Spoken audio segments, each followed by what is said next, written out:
Leo nimekuja kama mtume ili kuweza kuhimiza mama hapo pale, mzee hapo pale, niweze tu kuhimiza nafsi. Nimesikia iko pale, ninajiuliza kwani kunaenda aje katika maisha yangu?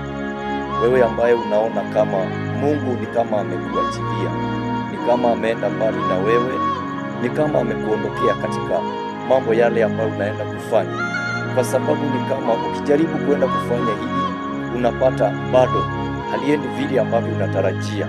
Ukienda kujaribu pande ile ingine, unajaribu unapata bado haliendi vile ambavyo ulikuwa unatarajia. Mara magonjwa yanakusukuma, mara kuna vitu, mambo ya kifamilia yanakusukuma, mengine hata labda wanafutania mashamba ya kifamilia. Nataka nikuambie katika hayo yote kunaye mtetezi ambaye ni mmoja. Unaweza ukaenda kwa chief, unaweza ukaenda kwa serikali, unaweza ukaenda kwa ofisi za popote pale kutafuta msaada, lakini mtu mmoja tu ambaye ni Yesu Kristo anaweza akaleta msaada katika maisha yako. Nataka nisungumuze na mtu wako pale anayesema huu ni mwaka wa 10, huu ni mwaka sijui wangapi, nikiwa bado naugua, mama yangu akiwa anaugua, baba yangu anakuwa akiugua.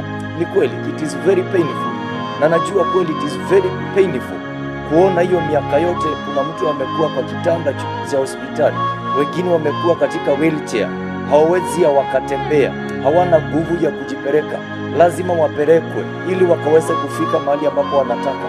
Nataka nikuambie ya kwamba, na nimekuja kuzungumza nawe mchana wa leo, nikuambia kama mtume, Yesu Kristo anayaweza mambo haya yote. Yeye ni mshindi ambaye alishinda pale msalabani, wakati alishikwa, akasulubiwa, akapigwa mijeledi, akazikwa, na siku ya tatu akafufuka. Wewe uone kama huyo ni Mungu ambaye ako na nguvu. Anaweza akakuondoa katika hicho kitanda cha hospitali, anaweza akakuondoa katika hayo maumivu, anaweza akakuondoa katika hizo njia ambazo unaona unazipitia, hayo mangumu ambayo unaona unayapitia, na wengine sio